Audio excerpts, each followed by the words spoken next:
We are here for the third and fourth part of our stress management module, which is module 4 of the program. You see the first sheet of paper I've given you here is a outline of the program. I promise you I'd get it to you. I've got it going together. So what this shows you is an overview of the whole program. Cornerstones are listed, overview, your lifestyle foundation, fitness first, mindset mastery, healthy nutrition, stress management, and the last module will be lifestyle maintenance. So we're on stress management. We went through the first part of this. The first 2 parts of stress management was the sources of stress. Who or what is giving you stress in your life? It's an important thing to understand. Everybody. Yeah, possibly. And then the second part, we talked about the types of stress, the good and the bad, and how those stresses affect you physiologically, how they make you feel crazy at times, or with good stress, how it makes you grow as a person and get yourself healthier. We need a little good stress in our lives. We can't all be all negative stress. We need some good stress. We learn and we grow from good stresses. So we're now on to part 3, which is your stress triggers. Again, we went over some of this in the last part. But we're talking about triggers. And what is a trigger? Trigger is something that leads to another thing. It's like tripping over a stone. That stone was the trigger that caused you to fall to the ground. A stress trigger could be anything. So this is part 3 and 4. So we have, again, just reviewing. Part 1 was we have many sources and areas of life that will provide many types and degrees of stress in our lives. So we identified what those stresses are.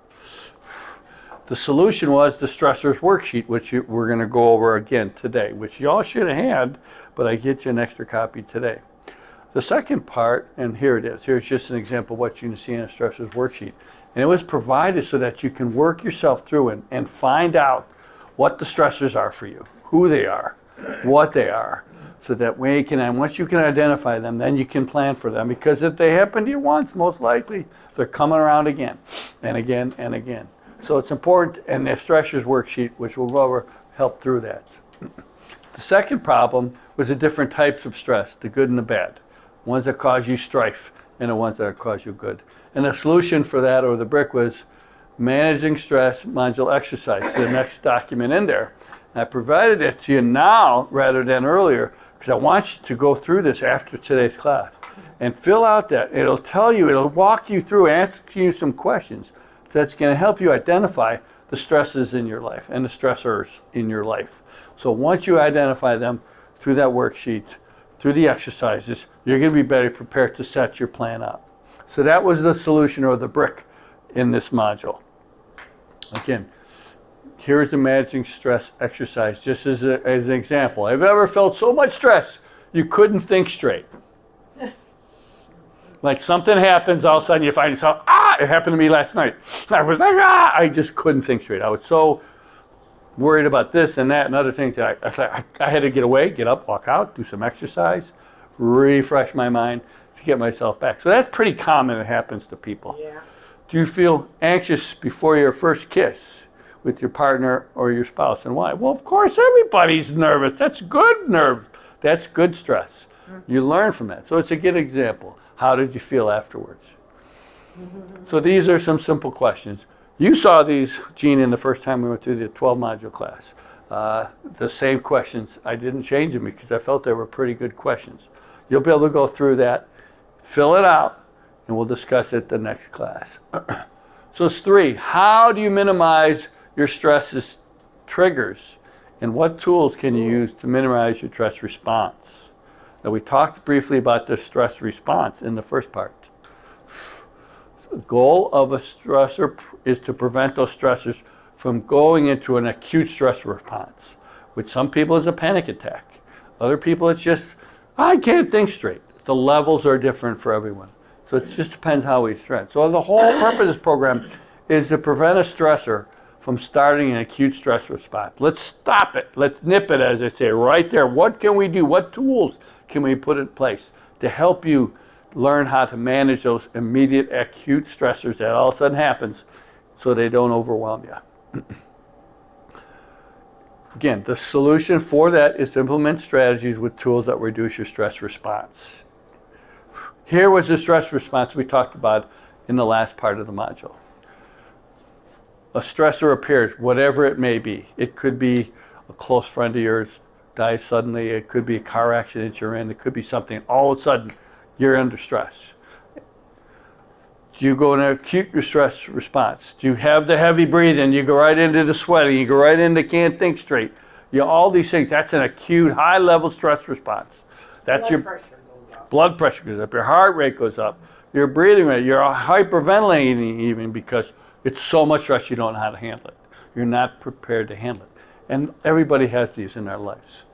What the phase 2 is, it's not so much stress, but what do I do to stop it? What can you do to stop it? You feel like, okay, somebody passed away unexpectedly, or here's a perfect time, you got in a car accident, somebody rear-ends you, you're okay, you're not physically hurt. Now, how do you handle that response? What do you do next? Are you prepared for that in your mind? For if that's going to happen to all of us? Anybody not been in a car accident in their life? Pretty much everybody I know has been in an accident at some point in their life. So I just say, plan for it, because it's going to happen. So if you know what to do, you're not going to get that acute stress response. You're going to step it right into maybe phase 2, or if you're lucky, you go into phase 3.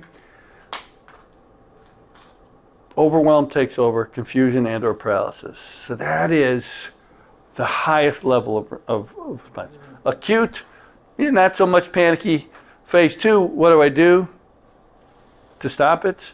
Phase 3, you're overwhelmed. That's the biggest response. We want to be more acute stress response, but able to manage it ourselves. But of course, obviously, prevention is the best option. So if you can prevent that stressor from getting you to an immediate stress response, that's your best option. How do we do that? Periodic reviews of your stressor worksheet to identify your usual sources. Let's get that page out. That would be the third section. Module 5 stressors worksheet. Now I know we all got more than this. List 5 things that bring you stress on a regular basis. These would be called chronic stressors. I'll add the first 2. Worrying if you're going to have enough money to make next month's mortgage or rent payment. Worrying if your old clunker of a car is going to break down because you may not have the money for repairs. Now, those are things that could be chronic stressors. What are you going to do about it? So then you go to the next part. What level of stress these types of stressors give you? In those perfect example, if you fill the next 3 out, choose whatever you think are chronic stressors in your life. Worrying about, making healthy meals for yourself. Are you going to be able to get to the doctor's appointment on time? All these things are regular stressors. So you could fill those out. And then ask your question. Do these type of stressors give you not much discomfort? You always find the money or the situation? Or maybe you're a bit uncomfortable. Your hours just got reduced at work, or maybe you're just laid off. Number 3, you're pretty stressed out. You might keep you up at night worrying too much. 4, really stressed out, sweating, heart racing, can't sleep, feel nauseous. And number 5, the highest level, that's that panic mode. Maybe afraid to tell your spouse, family right away. I was in that position one time when I was let go from a company for my own stupidity. And I felt embarrassed, so I had a hard time going home and facing to the music, as they say, So that's a tough thing. That was a high stress thing for me. So we add a few more like number 1 than number 5 on one of those stressors. Next one, what would you do to solve your problem from each of those 5 chronic stressors listed above? Worrying if you had enough next month's rent or mortgage payment. Budgeting, is it having a good payment calendar that you can keep track of and manage it? Do you need more income? Is there a service or a skill that you have that maybe you can augment your income? Or whatever it may be to make that kind of stressor reduced. So there's a lot of answers, those things you could be. So you could write down some answers to those 5 stressors and how do you think that you can resolve that? Put names that some people often bring stress in your world. It could be a family member, co-worker, neighbor, politician, radio or television anchor, or personality. You can't prepare for your next traumatic situation if you can't identify the source of the negative energy. You know, these are some of the people who sometimes dread to see or dread to be around. We all have somebody like that. It could be that I have a neighbor of mine that's got the dog that bit me. I don't like even conversing with those people because I feel like they look down on me because I got their dog in trouble. It's just a stress. So you can all put some names on. If you put some names on, then you can think, well, why is it that this person causes stress in my life? What can I do to alleviate or reduce that stress that person has in me? Do they holding a grudge against you for something? Can you find out what it is, get to the bottom of that, get rid of that so that relationship can be amended? That'll reduce the stress for that person in your life. We don't have that page. It's on the back of the first page. It's empty. I think they didn't Oh, they didn't? Okay. Well, I emailed this all to you. You all were emailed to you, so you have it. Okay. I didn't know he didn't copy the backside. That's not good. Section 2, it says list up to 5 life-changing stressful situations that may have already experienced or have thought about could happen in the future. I will help Anna first one. My wife had a massive heart attack and almost lost her life 2 years ago. And that was a life-changing event for us and our family. We had to make some changes. We had to deal with the possibility of the loss of a loved one. We had to deal with what we're going to do to keep her lifespan longer than it could be. So there's a lot of things that we had to do. So these are situations we all could have in our life. So if you prepare for those, as we'll get to that in the last document, it can help you alleviate that stress response so you don't go to the top. Identify how prepared you were for or are for managing the associated stress event will accomplish you with thoughts and emotions. In my example, I was prepared mentally for somebody having to deal with a serious health issue, but underestimated the amount of energy that it required. Yeah. It took me many weeks to return to somewhat normal levels of stress and a sleep pattern. And I didn't have the heart attack. I'm saying that it affects you. And so that I was prepared. I was in the fire service. I dealt with life and death for a long time. So I was prepared, but not to the point that it affected me. I worried about the other people around me and how it affected them, but I wasn't prepared for how it was going to affect me. And it did way more than I thought. I thought I was prepared, I wasn't. So I'm better prepared. I think I'm better prepared now. We've worked through some of those issues. So these are, again, it's a nice stressors worksheet to fill out to help you identify some of the stressors in your life and how we can manage those stressors. Again, periodically reviewing that. Again, it's just like your fitness first plan, just like your nutrition plan, your stress plan. If you fill out your stress plan and periodically reuse it once a year, it takes me an hour to go through all these documents. I update my documents. Now I have an updated stressor worksheet, an updated stress management plan. So simple to do. Stress, whatever event or stressful situation occurs or presents itself, take a moment to understand that with it comes some level of anxiety, worry, and ultimately stress. They're all related. Just the higher it goes, we all worry, we all have anxiety, but when it gets really bad, it really develops a lot of more stress symptoms than the other two do. So just any situation has some type of stress. We also have a long-standing preset response that you will unconsciously go through. It's just like anything else. We live in patterns. We live by habit. You handle stress situations, you don't even know what your body's doing. You normally will start breathing heavy, so you'll start slowing your breath down. You don't have to think about it. But if you do think about that, and you do control your breath, you're able to bring that down quicker. You're able to reduce that stress response faster if you know what you need to do to manage it. But we all have our standard pattern that may not be sufficient enough for us, so we may need to tweak it a little. The best way to prevent these stresses is to, in the worst case result in panic attack, is to immediately put proven strategies into play and use a management tool. So what strategies could we do or could we use, as an example, to help reduce our stress? How should we manage it? One of the ways is to reframe your relationship with stress. Reframe your response to the stressors and use the RAIN principle tool. Now we went over the RAIN tool. Here is again reframing. Frame or identify your usual feelings and outcomes from a common stressor. If you think about it, you got that bill, that credit card bill, and you realize, oh, I shouldn't have bought that last month. I got a bill now. So let's reframe that. Okay, I maybe shouldn't have spent it, but I needed it, so I'm gonna work my way to pay that off because it was really a good choice. It just didn't have the money at the time, maybe. So again, just reframe that and take the stress level down. Simple message. Do you even remember how you handled that experience in the past? Last time you got a high bill, how did you handle it? Did you worry a little bit? Did you have your tools in place? Okay, I got to move money from this to that. I have some backup. I have a little cushion that I can do, so I'm prepared for those kind of things. Car breaks down.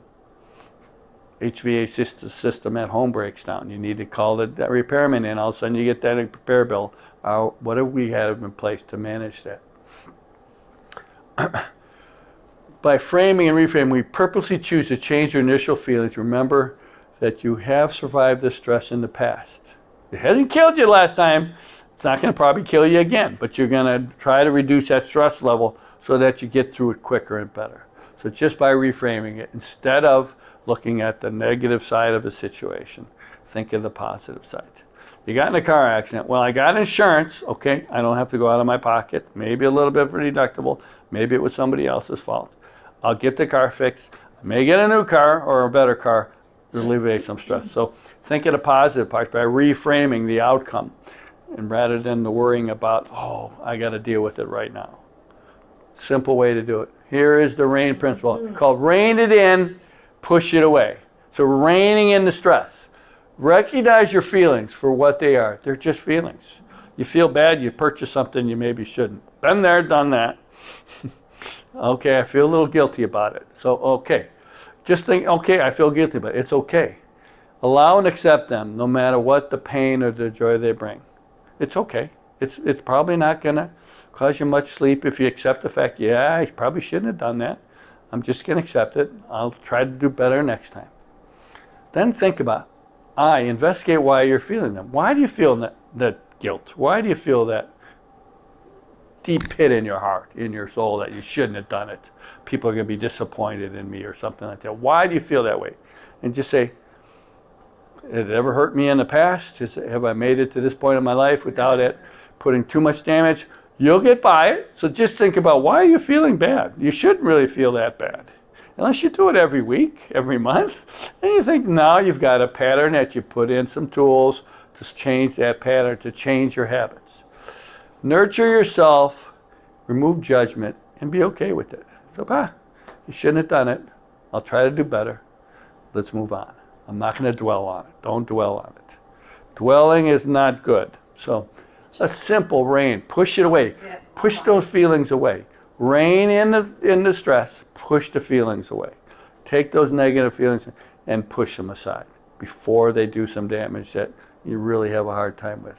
So it's a simple tool. It's a strategy. Using this, just think of this acronym, RAIN. Recognize your feelings. Allow and accept them. Investigate why you're feeling them. Nurtures yourself. Remove the judgment. Simple way to do it. And push that stress away. Shift your perspective from seeing stress from the outside pressing in to yourself pushing it away. Just thinking that reframing how that response is. Say, okay, I feel bad, I'm pushing it away. I'm going to handle it, I'm going to manage it, I'm going to do this. I'm going to feel better about it. I'm not going to let it get me down. So don't let that stress pushing in on you. Let's push that stress away. Taking charge. We always talk about take charge of your life, take charge of your actions, be responsible for that. Same goes here how you deal with stress. Take charge of the situation by controlling your response. Take a moment to gather yourself and your emotions. Take a time out. Get up like I did. I'm going to go take a little walk, get some exercise in, clear my head. Give yourself some time. Then recognize your physiological response for what it is and what it does. Your heart rate goes up. Why is it going up? You feel some stress. Let's bring it back down. Let's manage it. Bring the heart rate down. Control the breath, deep breathing. Control your rate by slowing it down. Control that rate also by how deep you breathe in, how you slowly exhale out. Help bring your heart rate down. So again, it's just a simple tool to manage it. There's many others. And down the road, I'll offer you some other options for particular type of stresses. Because getting to the fourth part, after we become efficient at managing the stressors, we should add controls to prevent them from occurring ahead of time. So that's ideal. Stress is going to happen, but can we prevent some of those stresses from coming back again? That's the way to go. That's the way, like doctor, apple a day keeps the doctor away. Let's prevent that from happening. So let's find tools that we can do to prevent those stressors from ever coming again. So that's our fourth problem.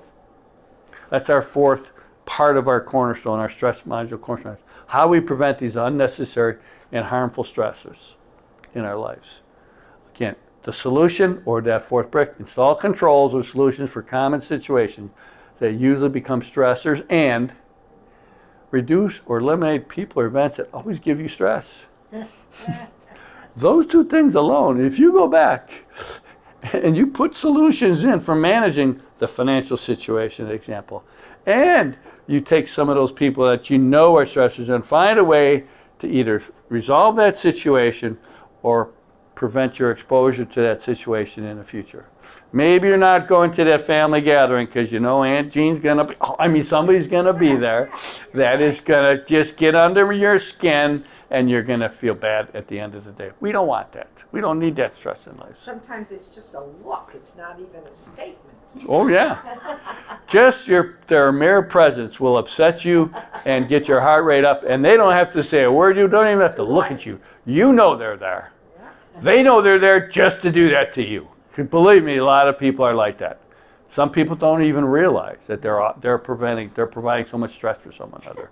So maybe it's something you maybe want to, hey, can we talk for a minute? I really feel uncomfortable because of maybe some bad blood between us or some experience or something. Let's get it out in the open. Let's find out it's something you can resolve. It may be something very simple. You forgot to invite somebody's kids to somebody's wedding. Been in that situation. Family members not inviting my kids to go to nieces and nephews' weddings and stuff. You feel, I was slighted. Why is that the case? There's a reason why. Money. That's a whole different problem. Again, refer to your stressors worksheet for direction. We go to that worksheet and we find out what are those stressors, who they are, and what are those incidents. So now we have identified a couple things just from that sheet that you can put some controls and tools in place to help resolve them. It's pretty simple. We're not going to get that deep into this. Stressors worksheet, again, worrying about having enough money. Use this again, get it out. Develop your way, develop a plan to resolve those stressors before they happen. And we'll talk about how we're going to do that. Here's the last sheet. You can bring that out. This is the matrix. I'm big into matrices, as you can tell, because I think they offer us a quick view, a quick way to explain things. And I just threw these in here as samples. Everybody's matrix would be different. On the left, we got our stressor type. Here's an example we talked about of a late payment for whatever it may be. Why? You just forgot to send it in on time. I get that email, you're past due, 30 days, it happens. Okay, what's a strategy you can use to maybe prevent that in the future? Payment calendar. Does anybody have something like that? You get out that calendar on the wall and you write house payment, car payment. Okay, it's a calendar. It's supposed to jog your memory. One may not be enough if you're still missing payments, right? So what is another option? You could find another way to do it. I use Excel spreadsheets like this. I have one that has all my bills. It has the date on the 1st. These bills are due 2nd, 3rd, 4th, 5th. And I just look at, okay, what day of the month it is. Okay, I see in a couple of days I got this payment coming due. And it just sits on my desk. So I can view it periodically. If I forget something is due, I got nobody to blame. Automatic. I need automatic. Automatic is best, but not everything can be. I'm mostly automatic in my bills now. Everything is available. Yeah, that's. County was not available, but now they also have. It is becoming more. The only problem with automatic payments, Gotta have the money in you gotta have the money in there, because I've had many situations. It's cost me a lot of penalties and fees because I was expecting income that didn't make it on time, and those automatic payments are now insufficient funds. Yeah. Boom, you get fees and they're stacking up. Not your fault. Maybe if you plan these payments farther ahead and have a slush fund that's just sitting there just for those situations. You don't touch when you go out to dinner. You say, all right, that's my payment slush fund. Doesn't have to be big. Just say, okay, in case that situation happens, I can move some money in to make sure I cover that, because you know that payment's coming. I've done that, and that saved me hundreds of dollars in payment penalties over the last couple of years, because it happened to me all the time. I work on invoices. I send an invoice to Beechwood, to Solon, to these places to get paid for my work. Sometimes I don't get it in that next month or the next 30 days. Sometimes it's 60 days. Sometimes it's longer, and I have to call them, hey, how come you haven't paid me yet? Things happen for all parts. So you got to be prepared. So that's just an example. A high balance. Maybe you had a large purchase. So what's your strategy? Increase income, tool, develop skills, or find a niche that you can provide something for somebody else, just to add a little bit extra money. In case you have that high balance comes up, hey, I can go walk some dogs, I can go babysit, I can do something, whatever your skills are, get some work to help it out. An emotional stressor, death, we talked about death in family. It could be just an age-related. And have you prepared wills and other papers? And you can do it with your done for you, self-produced. You can get documents, be prepared, know where they're at, know where the document's at. Take that type of stress out if you're responsible by having that stuff in a known place. I have my family stuff in an envelope in a certain spot. I have a backup on computer. Somebody has the code to get in the computer, so there's backups for that in case something happens. We have all our stuff printed out beforehand because, God forsake, something happens. I don't want my wife stressing too much over what has to be done. It's 1, 2, 3, 4. Call Social Security. Call the pension fund. Do this. Call the bank. Put the money out of this account to another account. All the things you can do. Just being prepared is going to take some of that stress level away from a death in the family, per se. Physical. Having a heart attack. What's the cause? Most likely poor health habits. Unless you had a genetic issue, and there are those types of problems out there with a lot of people. Most likely it's caused by your poor health habits. So what's the solution? Medical surveillance in the foundation module. Get the annual physicals, get your blood work. Find out your health status, find out your health history. It's something that you maybe have to worry about in your genetic tree, that you've got heart attacks and you have heart disease. So there's something that can be done. Develop your fitness plan to prevent cardiac disease. By developing your fitness first plan, which we all have, we have our fitness plan, part of this program. Fill it out. Know what you can do to alleviate or reduce those risk factors you have for having a heart attack. The amount advances that are in this field are staggering, and they're changing on a daily basis. Since they came in and you heard that they cracked the genome, right? They cracked the genome. They know what each chromosome in your body does. They know what the triggers are for a lot of these chromosomes. A lot of these markers are in your body. They can do a test, and they can tell you that you're predisposed for this, and that. They can do that from the day you're born to the day before you die. And you'll have those same markers based on those genetics. Those don't change. Those markers don't change. How you manage them is all done through lifestyle and intervention. So if you have a risk factor for, say, eye disease, glaucoma, or some type of eye disease that's going to cause early eye failure, you could find that out at any point in your life, and there's certain things you can do to reduce that risk factor for you. That's something I want to know. I'm of the opinion and belief. I want to know what's ahead of me. Some people just say, I'll just deal with it and it happens. I don't want to know if I'm going to get a life-altering disease or not. Some people don't care. I'm the one that wants to know, so that I can do some intervention to take the stress level down. You say, I know I'm doing something about it. And it may help and it may not help. Your genetics are pretty strong. There's things you can do in your intervention and protocols you can put in place that can advance your health at any point in your life. The earlier you start, the greater change it's going to offer you. Greatest amount of opportunity you have to make changes the earlier are, but it's never too late to know what it is and to take matters into your own hands. So, career, loss of a job. Maybe it was caused by the company downsized. So what do you do? What's your strategy in that situation? Preventive strategy. Just prevent that stress from happening. Maximize your value to the company.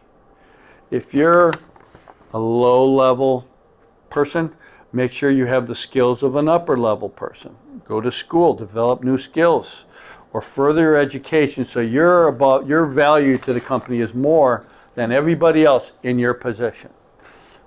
I've been a big proponent of that my whole life. I was always trying to be over-prepared for the job I want, to the point where they said, you're overqualified. And I tell them that's what I want to be. I want to be overqualified. I want to make sure that I'm of more value to them than they think that I am. So that when it comes down to it, they have to downsize an example. Hey, well, Tim, he's got these skills. He can do these other things. We're gonna not. That doesn't always work, but that's something you can do. And to relieve that stress, have a second career available. Always have your resume up to date. If you're in that type of field that there's transient work, I feel sorry for weather people. Who understands that weather people on TV are as transient of a job as they get? Nobody lasts more than a couple of years at most stations. They're always moving on. They're always under contract 1-2 years, and the company reevaluates. Locally here, the stations change every year. You get 3 or 4 new weather people. So that's a position, a career that you got to be prepared. You're not going to be setting down roots in your first city that you get a job, most likely, because that's the reality with that particular career. So these are kind of things, develop some new skills or further your education to make your value better. Develop a whole new set of skills. Start your own company and business. I was a firefighter. I was a electrical engineering person, laid out printed circuit boards, the old-fashioned printed circuit boards. Really? I did that. I did fire suppression systems in nuclear power plants. I was at a drafting table. I went to high school. That was a skill I got, was a draftsman. I took drafting class, so I learned how to draw on the table. And I could put that into many fields. And I took it and used it in many fields because that kind of position is pretty transient as well, unless you're in a big company. And I was in smaller companies most of the time. So I had that skill, became a firefighter many years after. I still had those skills. I was still able to work a side job in the fields with the skills that I had. So I was able to keep ahead of that problem. I didn't have to worry about it as much because I felt I was prepared. If I lost my engineering type of job, I could go work the next day because there was such a need in certain fields. So I'd never had that. So I took that stress level down. The issue nowadays with the youngest generation that are out there now in the workforce, they don't worry about those kind of things. If you know any youngsters, they don't care about the future. They care about today. They don't care if they have a career. They will have a job, and they can get another job, and they can get another job. And they don't save for a pension. They're totally different mindset than early generations. I was pressed in my head, get yourself prepared for your after work life. I got a job in the fire service, so I had a good pension. I knew the fire service had a good pension. Did what I could to stay in the fire service, so I had that pension to fall back. I also took those skills, worked side jobs, transitioned out of that whole engineering work into fitness. And then I got into fitness in the fire service. I had another skill. I took that skill outside the fire service, and now that I retired from the fire service, that's my main course of work right now. So I prepared myself in advance so that I didn't have that stress to worry about what am I going to do when I'm done. A friend of mine, 47, had a massive heart attack, had a quadruple bypass, went back to work. He's had a couple backslides, health issues. He doesn't know what to do. He still wants to be a firefighter, but he doesn't know if physically he can do it forever. He doesn't. He's done this since he was a teenager. He worked volunteer fire services. He worked part-time fire service until he got a full-time job. He doesn't have much other skills set up to prepare himself. So he wants to hang on because he doesn't know what he'll do after. He's under a lot of stress, which he doesn't need with his heart disease, dealing with that and recovering from that. So, I feel for him, but I tried to prepare him for it years ago when I saw that he wasn't leading maybe the healthiest lifestyle in the fire service, and it come to roost itself to him. So I feel bad for him in that respect. But as you can see, this is just a matrix. You could fill these things out. Give you a blank one of these. You could find out whatever that stressor type you have, whatever it may be. Fill out the cause. What are the possible causes? You could list high balance and list 5 different types of causes underneath there. Now, what is your strategy for each of those causes? What can you do to prepare yourself for that? Put the tool down if there's a tool, which we'll go over and provide additional tools down the road in the maintenance program, to what tools you can use to prevent those things or reduce the stress when those situations happen in the future.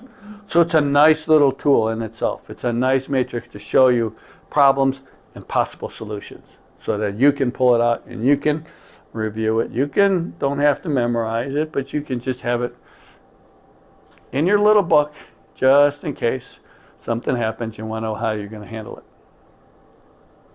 If you mentally go through a stressful situation, even though it's not there, you just mentally walk yourself through it. You just imagine you got some bad news. Pick whatever bad news it is. What are you going to do? And just mentally go through that whole preparation and whole plan, how you would manage it. You're going to do better when it actually happens. And I had proof with one of the students in one of my classes in Fairview Park. An elderly gentleman and his wife, they were up in age and they were taking my class, and I mentioned that this is probably not the best class for your wife because she's more frail. She may fall, she may hurt herself. It's exactly what happened, not in class, but she thought she was prepared more than she was. Her life spiraled down. She ended up passing away a year and a half later. I felt bad for him, but I tried to prepare him that you need to get her out of this class into one of the other classes to help build her bone strength so she doesn't fall, improve her balance. She had a previous stroke, which made a big difference on what her abilities were. So it was like I tried to prepare him, say, okay, what are you going to do? He thanked me afterwards. Not that she passed away, but he felt he was better prepared to deal with what was going to happen if she did get hurt, and what he would do. And he was prepared for what he had to do. And he said it helped him relieve a lot of the stress that he felt he was going through. So these things work. They're very helpful. So that's really it. If you go back, okay, I just threw this in. Want to get some stress? We talked about this in the mindset. Self-care, types of self-care. Taking care of yourself on a regular basis.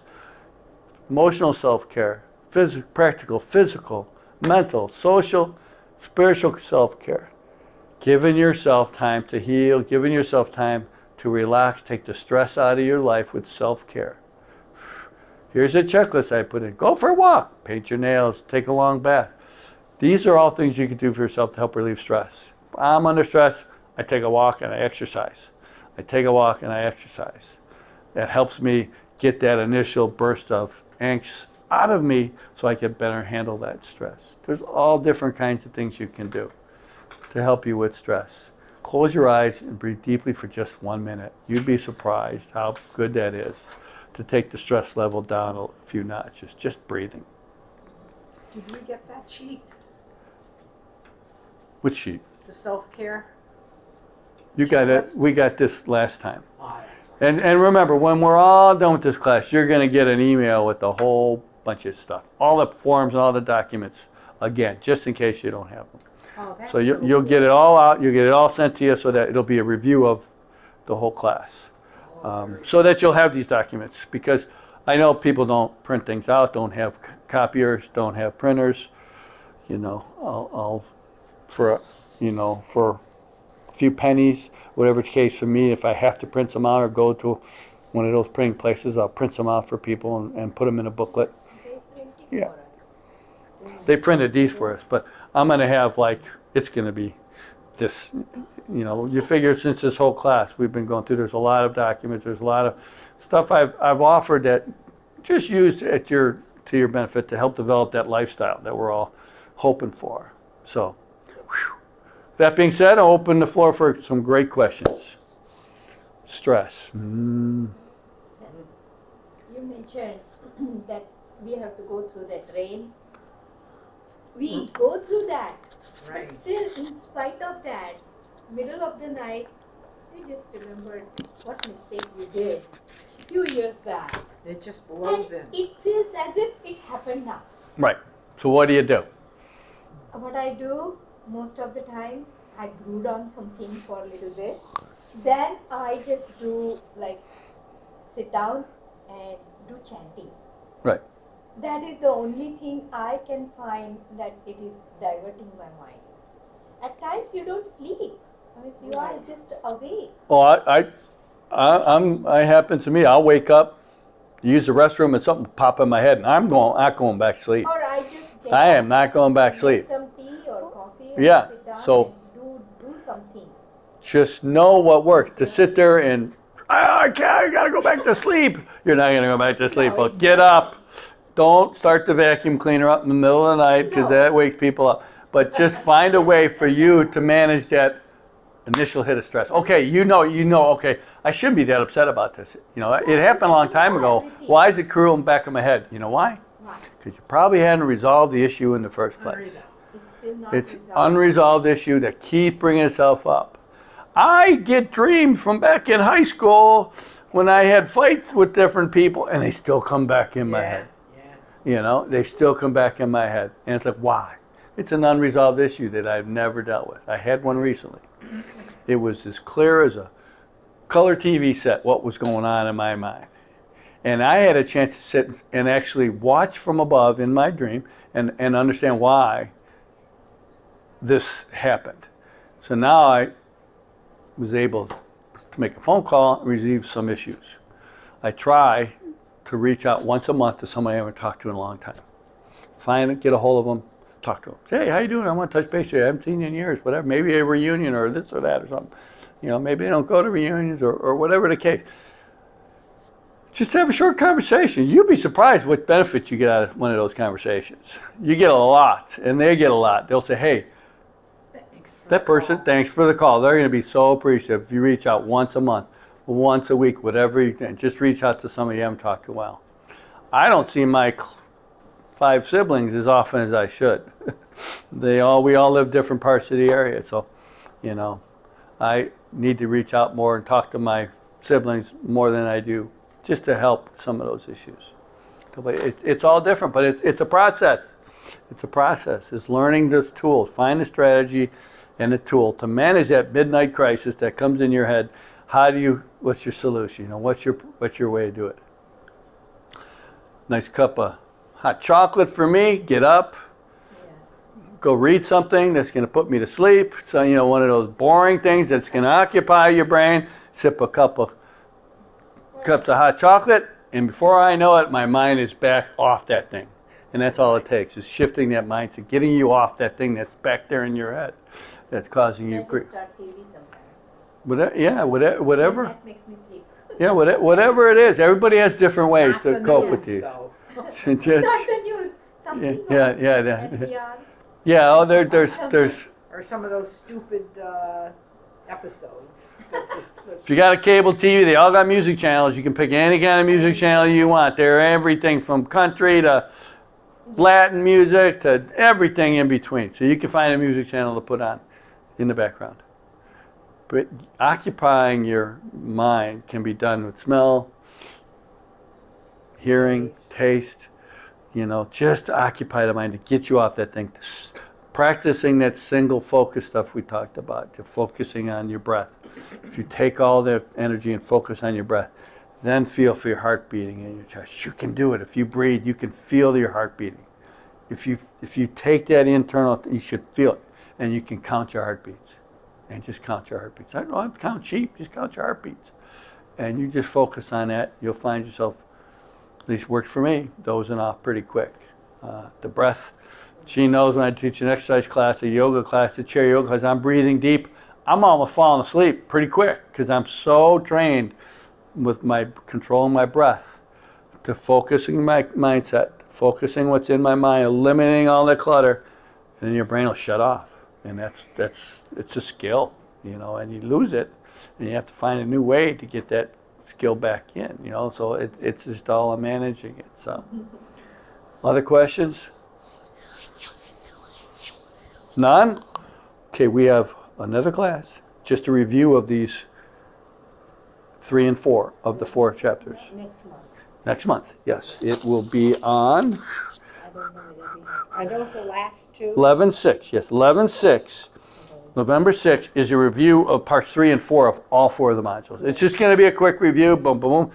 It's going to basically follow this sheet. These are the problems, the scope. This is the brick or the solution under each of those modules. It'll just be a quick review. And then on November 20th is the end of the program. It's going to be a good full hour or so of lifestyle maintenance. What do you do next? You have all these tools. What can you do to keep yourself on track into the future? So you don't just take all this information, put it on a shelf, and don't utilize it. So lifestyle maintenance is just like, you know, the old Commitment to yourself. it's just like Weight Watchers, right? Why do you think people have Weight Watchers? Why do you think they have meetings? It's the same theories on all these programs, any kind of program. You spend the time, go somewhere, you're committed to it. You know, if you have a source that's going to provide continuing information, motivation for you, you're more apt to continue on with any kind of program until it becomes second nature. The rituals, habits, routines, rituals becomes a ritual, and it's on autopilot for you. And then your lifestyle is on autopilot, and you can move on to attack some other goals, dreams in your life. So This is not a question, but like some people, they lose their job, they think the world is coming to an end, and then when you talk to them later, they've solved the problem and they got a better job than they had before. and they say, why was I so worried about it? You know, Right. it's just And that stress. has happened a lot of the times. It's like almost like it's a good thing it happened. I mean, you look You at, don't always take it as a negative. We have You a have to saying. count on yourself that you have something to give somebody. don't worry about it. It's gonna happen whether you worry about it or not. So true. Right. So don't worry about it. You know, be happy is the thing. Don't worry, be happy. All right, thanks a lot for coming. Take your paperwork with you. Fill out those exercises. You'll get some benefit out of it. It'll help you. The stressors worksheet and the exercises. It'll jog your brain into thinking about some things that will help you out.